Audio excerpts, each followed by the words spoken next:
Hello students, बी scholar या चॅनलमध्ये आपलं सगळ्यांचं स्वागत आहे. तर स्टुडंट्स, नुकतीच जवाहर नवोदय विद्यालय प्रवेश परीक्षा जवळ आलेली आहे. त्यामुळे आजच्या व्हिडिओमध्ये आपण जवाहर नवोदय विद्यालय प्रवेश परीक्षेची एक सराव प्रश्नपत्रिका स्पष्टीकरणासह सोडवणार आहोत. तर हा व्हिडिओ तुम्ही नक्की बघा, जेणेकरून तुम्हाला जे काही तुमचे कन्फ्युजन असेल ते या व्हिडिओद्वारे क्लिअर होऊ शकतं. तसेच तुम्ही या चॅनलला अजून नवीन असाल तर तुम्ही या चॅनलला सबस्क्राईब करा, जेणेकरून तुम्हाला या चॅनलवरील या पुढील व्हिडिओच्या नोटिफिकेशन तुम्हाला मिळतील. आणि तुमचे जे काही गरजू मित्र असतील त्यांनासुद्धा ही लिंक शेअर करा, जेणेकरून तुमच्यासोबत त्यांचाही फायदा होईल. तुम्हाला हा व्हिडिओ आवडला असेल तर लाईक व कमेंट करून नक्की मला कळवा. चला तर मग आता आपण प्रत्यक्ष प्रश्नपत्रिका सोडवायला सुरुवात करूया. बघा, या ठिकाणी एकूण प्रश्न आहेत 80, वेळ आहे 2 तास आणि गुण आहेत 100. त्यामधील 3 विषयावर तुमचा आधारित पेपर असणार आहे. एक मानसिक क्षमता परीक्षण, त्यानंतर अंकगणित परीक्षण आणि भाषा परीक्षण. प्रथम आपण घेणार आहोत मानसिक क्षमता परीक्षण, जे की प्रश्न 1 ते 40 असणार आहेत. त्यामधील भाग 1 बघा, सूचना काय दिलेली आहे. भाग 1 मधील प्रश्न 1 ते 4 मध्ये रेषेच्या डाव्या बाजूस एक प्रश्न आकृती दिलेली असून उजव्या बाजूला 4 पर्याय दिलेत. त्यापैकी जी उत्तराची आकृती प्रश्नाच्या आकृतीशी जुळणारी असेल त्याचा पर्याय आपल्याला निवडायचा आहे. म्हणजे तंतोतंत जुळणारी आकृती आपल्याला या ठिकाणी निवडायची आहे. बघा, आता पहिला प्रश्न, यामधील प्रश्न आकृती बघा, याच्याशी तंतोतंत जुळणारी आकृती आपल्याला दिसते पर्याय क्रमांक 4 मध्ये. त्यानंतर प्रश्न आकृती 2 मध्ये या आकृतीशी तंतोतंत जुळणारी आकृती आहे पर्याय क्रमांक 1. त्यानंतर प्रश्न 3 मध्ये बघा, प्रश्न आकृती यासारखी दिसणारी इथं आपल्याला कुठे दिसते पर्याय क्रमांक 3 मध्ये, सी. त्यानंतर चौथ्या प्रश्न आकृतीशी जुळणारी आकृती आहे पर्याय क्रमांक बी. त्यानंतर मानसिक क्षमता परीक्षणमध्ये भाग 2 मध्ये बघा, 5 ते 8 साठी आपल्याला प्रश्न दिलेला आहे की यामध्ये प्रश्न आकृती दिली आहे, त्या जागी वगळलेल्या भागामध्ये आपल्याला पर्यायामधील योग्य आकृती बसवायची आहे. बघा, आता प्रश्न आकृती 5 मध्ये कोणती आकृती या ठिकाणी योग्य बसेल, तर आकृती क्रमांक बी ही या ठिकाणी योग्य बसेल. त्यानंतर बघा, या प्रश्नामध्ये कोणती आकृती बसणार आहे योग्य, तर पर्याय क्रमांक ए मधील या ठिकाणी अतिशय योग्य बसेल. त्यानंतर प्रश्न 7 पहा, ही आकृती पूर्ण करण्यासाठी आपल्याला पर्यायामधील आकृती क्रमांक डी म्हणजे पर्याय क्रमांक डी ही आकृती या ठिकाणी योग्य बसेल. आणि प्रश्न 8 मध्ये ही आकृती पूर्ण करण्यासाठी आपल्याला पर्याय क्रमांक डी मधील आकृती या ठिकाणी योग्य बसेल. आता आपण घेऊया भाग 3. भाग 3 मध्ये सूचना दिलेल्या 9 ते 12 प्रश्नांसाठी की पुढे दिलेल्या उत्तराच्या आकृत्यामध्ये एक अशी आकृती आपल्याला शोधायची आहे जी की आकृती मालिका पूर्ण करेल. म्हणजे आकृती मालिका आपल्याला पूर्ण करायची आहे, म्हणजे चौथ्या प्रश्नाच्या जागतीचा आपल्याला आकृती शोधायची आहे. बघा, या ठिकाणी प्रश्न आकृत्या दिल्या, तिकडे उत्तर आकृत्या दिलेल्या आहेत. आता यांचा क्रम अगोदर लक्षात घ्यायचा आहे. बघा, ही आकृती काय केलेली आहे, वरची हा कर्व जो आहे तो छोटा केलेला आहे आणि हा गोल इकडे घेतलेला आहे आणि दिशा सुद्धा याची उलटी केलेली आहे. मग याची दिशा आपण उलट करूया अशा पद्धतीनं आणि हा कर्व लहान करूया आणि हा गोल इकडे घेऊया. मग अशी आकृती कोणती असेल, पर्याय क्रमांक सी. त्यानंतर पुढील प्रश्नाचं ऑब्झर्वेशन करा. बघा, या आकृत्यांचं ऑब्झर्वेशन केल्यानंतर एक एक रेष वाढत चाललेली आहे. एक तिरकस रेष, त्याच्यानंतर त्याच्या विरुद्ध रेष, त्यानंतर उभी, आता आडवी रेष येईल. म्हणजे कोणती येईल, पर्याय क्रमांक ए. त्यानंतर प्रश्न 11 मध्ये बघा, प्रश्न 11 मधील आकृत्याचं निरीक्षण केल्यानंतर आपल्याला लक्षात येतं की हे जे बाजू आहे ती घड्याळाच्या दिशेने फिरत चाललेली आहे. म्हणजे इथं होती ती इथं आलेली आहे, त्यानंतर इकडे, त्यानंतर आता वरच्या बाजूला असेल. म्हणजे कोणती आकृती येईल, पर्याय क्रमांक डी. त्यानंतर प्रश्न 12 मधील आकृत्यांचं निरीक्षण करा. त्यामध्ये काय दिसतं आपल्याला की इथं पूर्ण गोल रंगवलेले आहेत, इथं हा एक रंगवलेला नाही, त्यानंतर इथला एक त्यांनी व्हाईट केलेला आहे, त्यानंतर आता पुढच्या स्टेपला हा एक व्हाईट येईल. म्हणजे पर्याय क्रमांक सी हे आपलं पर्याय असेल. त्यानंतर भाग 4 बघा, मानसिक क्षमता परीक्षणमधील प्रश्न 13 ते 16 साठी आपल्याला सूचना दिलेली आहे की प्रश्नामध्ये ABCD अशा आकृत्या दिलेल्या आहेत. त्या 3 आकृत्या कोणत्या तरी बाबतीत समान असून एक आकृती वेगळी आहे, ती आपल्याला शोधायची. आता बघा, यामध्ये वेगळी आकृती कोणती आहे, तर पर्याय क्रमांक बी आहे. का, कारण हा जो आहे गोल तो या काळ्या भागाच्या डाव्या बाजूला आहे, इथं मात्र ह्या पांढऱ्या भागाच्या डाव्या बाजूला आहे, म्हणून ही ऑड मॅन आउट आहे. त्यानंतर खालील प्रश्नामध्ये बघा, यामध्ये आपल्याला वेगळी आकृती दिसते, ती म्हणजे पर्याय क्रमांक डी. का, कारण हा जो गोल आहे हा प्रत्येक आकृतीच्या डाव्या बाजूला आहे, कोणत्याही बाजूला फिरवलं तरी ती डाव्या बाजूलाच आहे, इथं मात्र ते उजव्या हाताला आहे, म्हणून पर्याय क्रमांक डी. आता 15 प्रश्नामधील आकृत्या बघा, इथं एकदम सोपा आहे. सर्व आकृत्यांचा हा जो कोन आहे तो अर्धवर्तुळाच्या खाली आहे आणि इथं मात्र अर्धवर्तुळाच्या वरून आहे. म्हणजे 15 मधील पर्याय क्रमांक ए हा काय आहे, वेगळी आकृती आहे. त्यानंतर इथंही आपल्याला पटकन लक्षात येते बघा, एक गोल आणि इथं अर्धा गोल ब्लॅक केलेला आहे. इथंही तसाच आहे. इथं मात्र दोन अर्धे अर्धे केलेले आहेत. इथंही एक आणि एक अर्धा आहे. म्हणजे वेगळी आकृती कोणती असेल, पर्याय क्रमांक सी. त्यानंतर भाग 5 मध्ये काय सूचना दिलेली आहे बघा. प्रश्न 17 ते 20 साठी ही सूचना आहे की प्रश्न आकृती आपल्याला दिलेल्या असून चौथ्या आकृतीसाठी प्रश्नचिन्ह दिलेलं आहे. त्या प्रश्नचिन्हाच्या जागी आपल्याला ती आकृती शोधायची आहे. ही शोधण्यासाठी आपल्याला काय करावं लागणार आहे, पहिल्या दोन आकृत्याचा संबंध काय दिलेला आहे हे शोधून त्यानुसारच आपली पुढची आकृती शोधायची आहे. आता बघा, इथं 4 रेषा दिल्या आहेत, इथं 1 दिलेले आहे. त्या 4च्या रेषा इथं किती केलेल्या आहेत, निम्म्या केलेल्या आहेत आणि याच्या दुप्पट वाढवलेल्या आहेत. म्हणजे हे वाढवलेले गोल एक आकृती वाढवलेली आहे आणि एक कमी केलेले आहे. तसंच आपल्याला करायचं आहे. आता इथं 2 असलेले काय करावं लागेल, 1 करावं लागेल आपल्याला. आणि त्रिकोण 1 आहे तर आपल्याला त्याची दुप्पट म्हणजे 2 करावे लागतील. मग 1 रेषा आणि 2 त्रिकोण असलेली आकृती कोणती आहे, तर ती पर्याय क्रमांक सी आहे. त्यानंतर पुढील प्रश्नामध्ये बघा, या ठिकाणी मध्ये क्रॉसमध्ये अशा रेषा दिलेल्या आहेत, इथं अधिक केलेल्या आहेत आणि ही जी चिन्हे आहेत त्यांची जागा त्यांनी बदललेली आहे. म्हणजे ही चिन्हे अशा पद्धतीने फिरत आहेत. आता इथं तसंच करायचं आपल्याला. इथं ऑलरेडी अधिक चिन्ह दिलं आहे, आता काय येईल, क्रॉसमध्ये येतील आणि हे चिन्ह बदललेले असतील. म्हणजे अशा पद्धतीने हे चिन्ह फिरत असतील. मग पर्याय क्रमांक बी मधील आकृती या ठिकाणी योग्य असेल. त्यानंतर 19 प्रश्नामध्ये आकृत्यांचं ऑब्झर्वेशन करा. ही आकृती काय केलेली आहे, उलटी केलेली आहे. म्हणजे काय केलेलं आहे, याची पाण्यातील प्रतिमा घेतलेली आहे आणि हा डार्क असलेला गोल व्हाईट केलेला आहे. तसंच आपल्याला करायचं आहे, याची पाण्यातील प्रतिमा करायची आहे, फक्त हा गोल काय करायचा आता, ब्लॅक करायचा आपल्याला. म्हणजे कोणती आकृती येईल, मग पर्याय क्रमांक सी. आता बघा, प्रश्न आकृत्यामध्ये ही आकृती अशी आहे, त्यानंतर त्यांनी अशी फिरवलेली आहे. म्हणजे घड्याळाच्या उलट्या दिशेने 90 डिग्रीमध्ये फिरवलेली आहे. तसंच आपल्याला घड्याळाच्या उलट्या दिशेने ही 90 डिग्रीमध्ये फिरवायची. म्हणजे ही अशा पद्धतीने फिरेल. इथली बाजू ही उलटी आहे, हे बघा, ही अशी बाहेर आहे, त्यामुळे पर्याय क्रमांक ए. विभाग 6 बघा, मानसिक क्षमता परीक्षांमधील प्रश्न 21 ते 24 साठी सूचना दिलेल्या आहे. चौरसाचा एक भाग रेषेच्या डाव्या बाजूस आपल्याला दिलेला आहे. दुसरा भाग पर्यायामध्ये दिलेला आहे. तर आपल्याला उजव्या बाजूमधील आकृत्यामधून एक आकृती शोधायची आहे आणि हा चौरस आपल्याला पूर्ण करायचा आहे. बघा, मग प्रश्न आकृती ही दिलेली आहे. आता ही आकृती पूर्ण करण्यासाठी आपल्याला या पर्यायामधील कोणता पर्याय त्या ठिकाणी योग्य बसेल, तर पर्याय क्रमांक बी मधील आकृती या ठिकाणी अगदी योग्य बसेल. त्यानंतर 22 प्रश्न आकृती पूर्ण करण्यासाठी आपल्याला पर्यायामधील कोणता पर्याय घ्यावा लागेल, तर पर्यायामधील डी हा पर्याय या ठिकाणी अतिशय योग्य बसेल. त्यानंतर बघा, प्रश्न 23 मधील आकृती आपल्याला पूर्ण करायची आहे.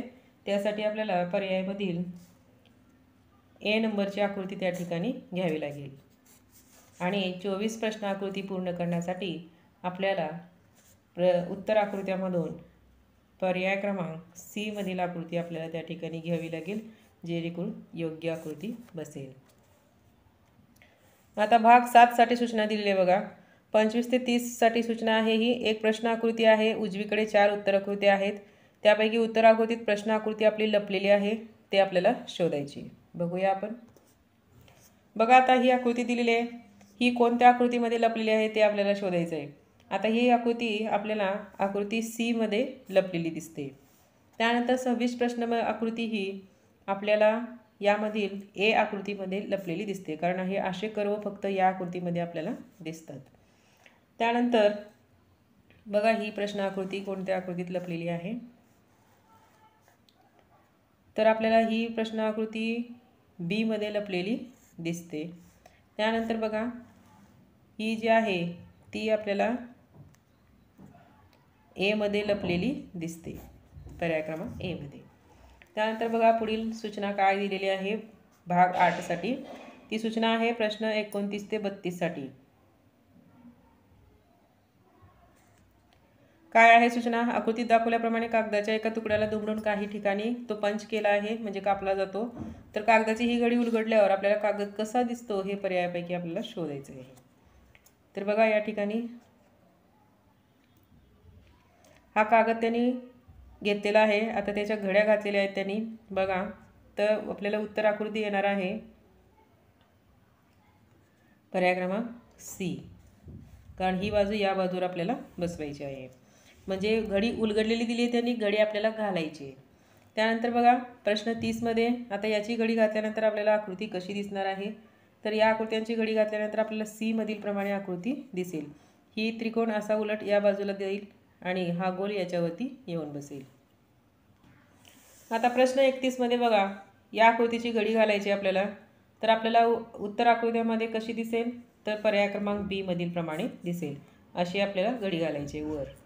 त्यानंतर याची घडी घातल्यानंतर आपल्याला आकृती दिसणार आहे ती म्हणजे पर्याय क्रमांक ए मधील प्रमाणे.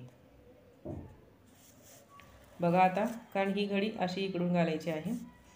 त्याच्यानंतर भाग 9 साठी सूचना दिलेली आहे.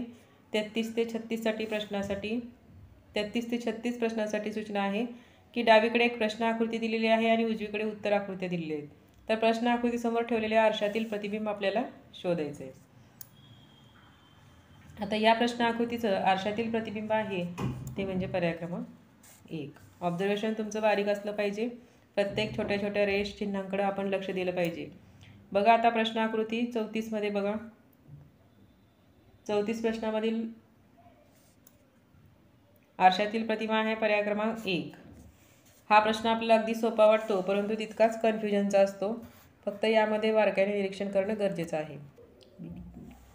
प्रश्न आकृती बघा आता ही याची आरशातील प्रतिमा असेल पर्याय क्रमांक बी. जशाच तसं ही आकृती दिसणार आहे, काही फरक होणार नाही. त्यानंतर बघा पुढे ही प्रश्न आकृती आहे. आता याची आरशातील प्रतिमा असेल हा ट उलटा होईल त उलटा होईल आणि हे दोन जशाच तसे राहतील. फक्त हा गोल अगोदर येईल म्हणजे पर्याय क्रमांक डी. आता मानसिक क्षमता परीक्षांमधील भाग 10 जो की शेवटचा आहे तो आपण घेणार आहोत. त्याचे प्रश्न आहे 37 ते 40. सूचना दिलेली आपल्याला की डावीकडे एक प्रश्न आकृती दिलेली आहे. त्या प्रश्न आकृतीमध्ये काही तुकडे दिलेले आहेत ते जोडायचे आहेत आपल्याला आणि उत्तर आकृतीमधील कोणती आकृती तयार होते ते पाहायचं आहे. आता या ठिकाणी बघा हे तुकडे दिलेले आहेत. हे तुकडे जोडल्यानंतर आपल्याला उत्तर आकृत्यामधून योग्य आकृती तयार होणार आहे ती म्हणजे पर्याय क्रमांक ए.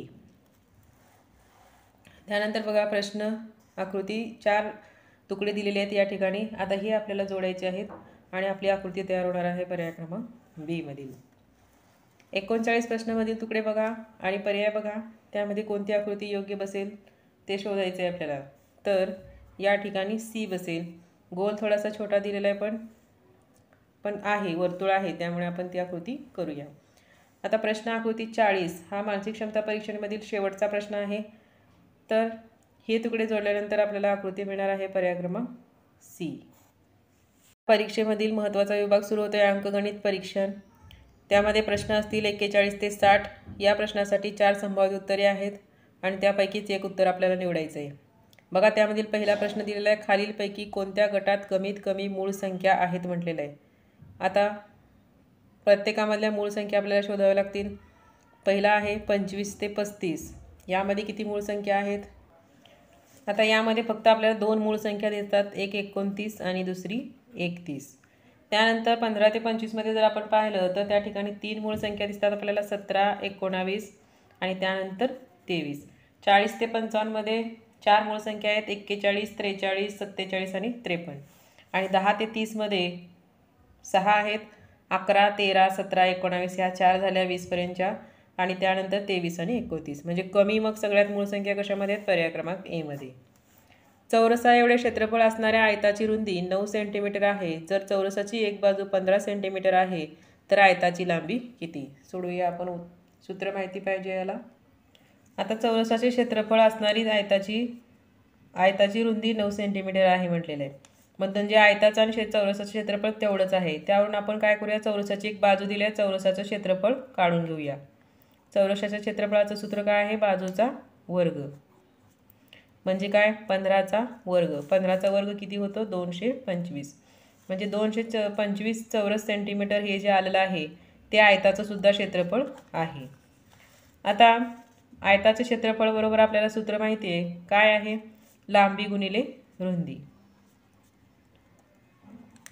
आता क्षेत्रफळ मिळाले आपल्याला 225.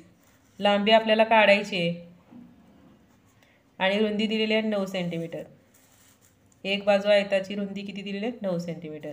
आता काय होईल हे 225ला हे गुणिले 9 इकडे येऊन भागिले 9 होणार म्हणजे काय येईल लांबी येईल. आता बघा 9ने आपण भागूया 9 दोन्ही 18, 4 राहिले 9 45, म्हणजे लांबी किती आलेली आहे 25 सेंटीमीटर. अशा पद्धतीनेही आपण सोडवू शकतो. बघा पर्यायामध्ये उत्तर, पर्याय क्रमांक डी 17,05,907. बघा या ठिकाणी 5,907 पर्याय क्रमांक सी आहे. 15 वह्यांच्या बदल्यामध्ये 45 पेना येतात. जर एका पेनाची किंमत 3 रुपये असेल तर 5 वह्या आणि 7 पेनांची किंमत किती रुपये असेल? आता एका पेनाच्या किमतीवरून आपण एका वहीची किंमत काढून घेऊया. बघा कशी काढायची ती. आता एका पेनाची किंमत आहे 3 रुपये. मग 45 पेना आपल्याला घ्यायचे आहेत. किती होतात मग?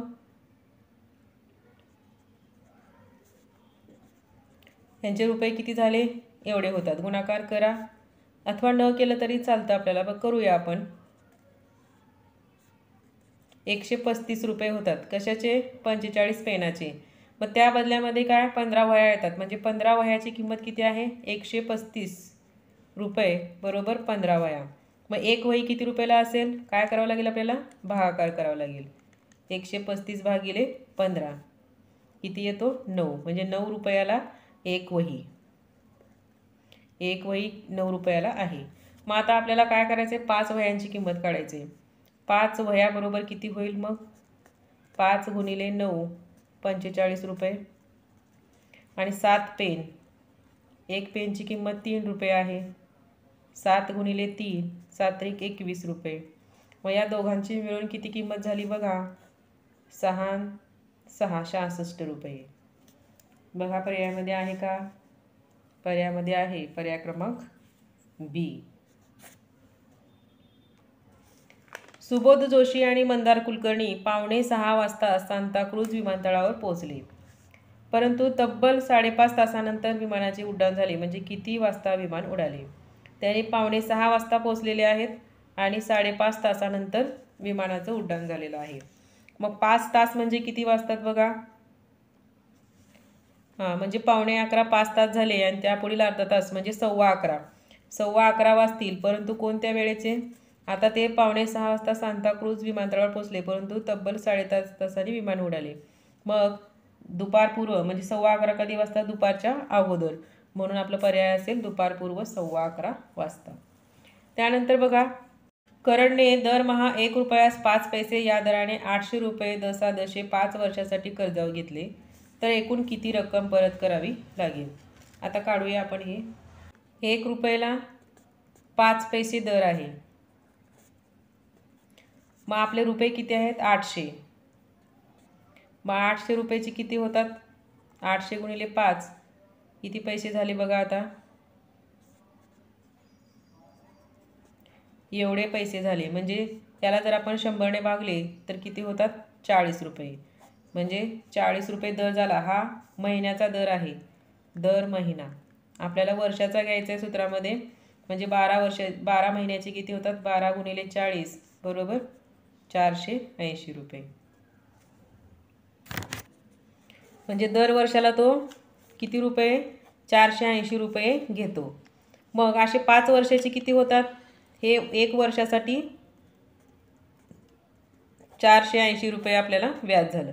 मग 5 वर्षाचे किती होतात? 5 गुणिले 480 बरोबर किती होतात? 2400 रुपये. हे झालं 5 वर्षाचं व्याज. सूत्रामध्येही ठेवून आपल्याला काढता येतं परंतु असं सोपं जाईल म्हणून मी या पद्धतीनं काढलेलं आहे.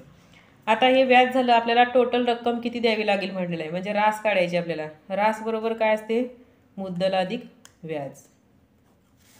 मग मुद्दल आहे 800 रुपये आणि व्याज आलेला आहे 2400 रुपये. तर एकूण किती झाले? 3200 रुपये. एवढी रक्कम त्याला परत करावी लागेल. बघा पर्यायामध्ये. पर्याय क्रमांक सी. एक वस्तू 15% नफा घेऊन विकली असता 180 रुपये नफा होतो तर त्या वस्तूची खरेदी किंमत किती आहे? बघा 15% नफा घेतलेला आहे तर 180 रुपये होतो. तर वस्तूची खरेदी किंमत किती? आता बघा या ठिकाणी 15% नफा घेतला म्हणजे 180 रुपये नफा होतो. म्हणजे 15%ची किंमत किती आहे? 180 रुपये. 15%ची जर 180 असेल तर 100%ची किती असेल? मग या पद्धतीनं मांडणी करून तुम्हाला लवकर सुटणार आहे गणित आता या ठिकाणी अशा वेळेस तिरकस गुणाकार करायचा, म्हणजे 100 गुणिले 180 बरोबर 15 गुणिले प्रश्नचिन्ह म्हणजे x. म्हणजे काय करावं लागेल, 100 गुणिले 180 भागिले 15 बरोबर किती होतात, 15 आणि 180ला भाग द्या, किती झाले, 100 गुणिले 12 बरोबर 1200. म्हणजे ती वस्तूची मूळ किंमत किती आहे, 1200 रुपये. 100%ची किंमत म्हणजे खरेदी किंमत. बघा पर्यायामध्ये पर्याय क्रमांक ए. सुशांत खुंटेगावेने ताशी 60 किलोमीटर वेगाने 2.5 तास प्रवास केला. त्यानंतर सायकलने ताशी 30 किलोमीटर याप्रमाणे 1.5 तास प्रवास केला आणि त्यानंतर ताशी 40 किलोमीटर या वेगाने पाऊण तास प्रवास केला, तर त्याने पाडलेले एकूण अंतर किती आहे. बघा या ठिकाणी आता सुशांत खुंटेगावने ताशी 60 किलोमीटर अंतर वेगाने, आता अंतर बरोबर सूत्र माहिती पाहिजे आपल्याला, वेग गुणिले वेळ. बघा पहिल्याचं काढूया आपण. पहिला वेग किती आहे, 60 किलोमीटर, वेळ किती लागलेला आहे, 2.5 तास. 2.5 तास म्हणजे 2.5 तास. यांचा जर गुणाकार केला तर किती येतात, 150 किलोमीटर. त्याच्यानंतर बघा सायकलने, हे कशाचा निघालेला आहे आता, 2.5 तास त्याने खुंटेगावेने प्रवास केला. त्यानंतर सायकलने किती केला बघूया. आता सायकलने किती केलेला आहे, हे सूत्र वापरायचं, वेग गुणिले वेळ, 30 गुणिले 1.5 तास प्रवास म्हणजे 1.5 तास. मग यांचा गुणाकार केला तर किती येतात, 45 किलोमीटर. त्यानंतर परत त्यांनी प्रवास केलेला आहे 40 किलोमीटर तासाने पाऊण तास, म्हणजे दुसरा 40 गुणिले पाऊण तास म्हणजे 0.75 तास. तर यांचा गुणाकार केला असता आपल्याला येणार आहे 30 किलोमीटर. इथं पॉईंट दिलेला आहे मी 30 किलोमीटर. आता या सगळ्यांची बेरीज करायचा, कारण आपल्याला एकूण प्रवास किती केला ते काढायचं आहे. आता पहिला अंतर आलेला आहे 150 अधिक दुसरा अंतर आलेला आहे 45 किलोमीटर अधिक तिसरा अंतर आलेला आहे 30 किलोमीटर. या सगळ्यांची बेरीज केली असता 225 किलोमीटर टोटल अंतर त्यांनी कापलेलं आहे. बघा पर्यायामध्ये पर्याय क्रमांक सी.